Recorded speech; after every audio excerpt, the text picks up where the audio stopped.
ko, yun yung power ng mga tao, yung internet. Kasi kung kuwari, actually ako, may nang bully sa akin, sobrang binubully niya ako sa internet. So pag bully niya ako, ano mga sinasabi niya. Pero nung nakaharap ko siya na nandyan siya, tahimik siya, tahimik. So yun yung sabi ko, parang nakamask sila. Ito yung power ko, ito yung social media, yung basta hindi ko siya, parang hindi yung pinanghahawakan nilang kapangyarihan nila, yung internet. Pero kapag kaharap mo sila, pag nandyan na, sige, oy, kamusta? Ganun ko sila. So these people you know? Yes. Oo, minsan nakikita ko sila. How are you being bullied?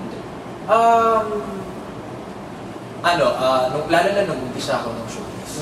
Nabully ako, sabi nila sa akin, wala daw mararating, sino ba naman ako bigla na sumulpot, ganyan. Wala naman daw ako kwentang umarte. One of those na naman daw, parang gano'n. So sabi ko, masakit nung una, kasi bilang isang bagong artista, mapanghihinaan ka ng loob eh. Tsaka hindi naman ako sanay sa showbiz nung nag-umpisa ako. So hindi ko alam, masakit. Pero pa nga nun, kasi nung gumaganda na yung takbo ng career ko, nakabili ako ng bahay ko dito sa Tandang Sora. Then, ano yun eh, sa tunay na buhay, sa lahat. So marami nagsabi na bago-bago, nagkaroon ka agad ng bahay, for sure may nag-aalaga sa kanya na may given factor. So, yun pa lang, ako hindi ako nasasaktan dun eh. Nasasaktan ako for my family kasi hindi nila alam eh. Mas nasasaktan sila. Kasi, alam nyo, hindi naman totoo yung issue na yun kasi pera yun ng parents ko at pera ko yun, pinagsama namin. So, masakit siguro sa kanila, pero bilang ako na anak nila, kasi ako yung poste ng bahay namin, ako yung sentro ako yung parang poste ng family namin. So, hindi ko kailangan ipakita sa kanila na nadadown ako ng mga tao because of social media. Napakalit na bagay. Hindi yun dapat pagtuunan ng pansin. So, ako yung nagiging positive. Hindi ko pinapakita sa magulang ko na nanghihina ako ng gano'n. Kahit na masakit, kahit pa paano. Pero gusto ko ipaliwanag sa kanila, don't worry. Hindi lang ako yung nabubuli ng ganyan. Mas may grabe pa. So, kahit si mama, ngayon, sanay na siya, hindi niya na pinapansin yung mga nabubuli. At, nagpapasalamat din ako sa Destiny Rose kasi akala ko nung una, mas mabubuli ako. Pero because of Destiny Rose, mas minahal ako ng mga tao. Mas sinuportahan ako ng mga tao. At, ayun, ngayon, natutuwa ako kasi na-lesson yung mga nabubuli sa akin. And, wala na ako nakikita sa social media na namubuli sa akin eh. Oo. At, yun yung mapapayo ko sa mga kasama kong artista. Actually, nag-usap-usap kami mga magkaka-close, ganyan-ganyan. Saan di na lang daw nila pinapansin? Bakit ba? Kasi, lalo na, ang pinaka magandang gawin mo bilang aktor, tapos bilang celebrity ka, yung pinakapanlaban mo sa kanila, silence. Yung mas maiinis sila, hindi mo sila papansin. Kasi yung iba, ginagawa lang nila yung para mapansin mo, para magpapansin sila. So, don't need to mas marami pang importanteng bagay na pwede mong gawin kaysa pumatol sa mga opinion ng iba, sa mga bashers. So, hindi mo sinasagot? Hindi.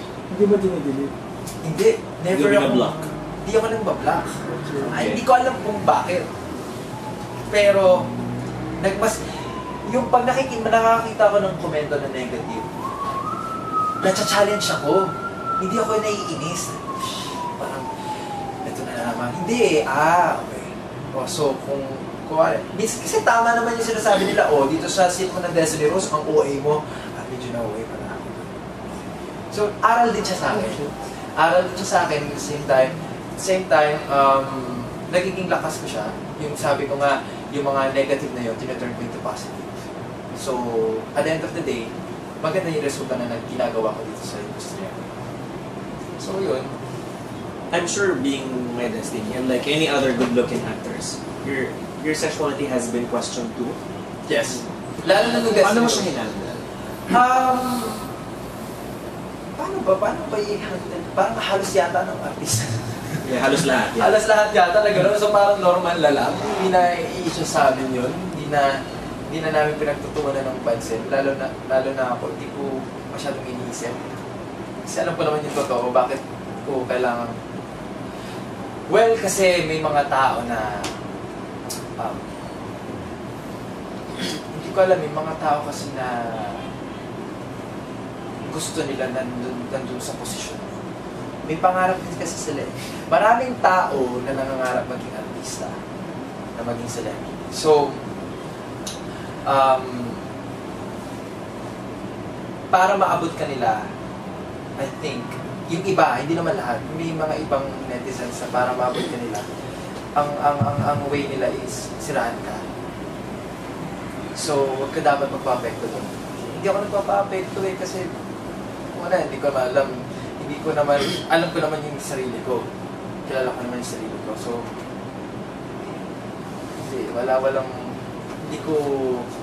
hindi ko masyado iniintindi. Kasi mas nagpo-focus ako dun sa mas malaking problema. Kung meron man. Like, kung ano yung susunod kong mga gagawin na projects, mas yun yung pinagtutunan ko ng mga kaysa sa mga negative issues. Like sexuality. And, lalo na nung nag-Destiny Rose ako, mas na-question. Kasi parang totoo daw, kasi sobrang galing ko daw. Natutuwa ako, hindi ako naiinis. Kasi, yun nga, tulad sinabi ko, yung goal ko na, ayun kasi yung goal ko, kailangan ko mapaniwala yung, bago ko gawin yung Destiny Rose, kailangan ko mapaniwala yung mga tao na transgender ako, ng bading ako, which is naging totoo. Napaniwala sila. Nasobrahan pa nga yata. Hanggang sa na-question na ako. So, ayun yung isang, hindi ako naiinis. Natutuwa pa ako lalo. At saka walang nabubuli sa akin na bading sa labas because of Destiny Rose. Wala. Lahat sila nire-respeto si Destiny Rose. Pati yung sexualidad ng mga nasa LGBT.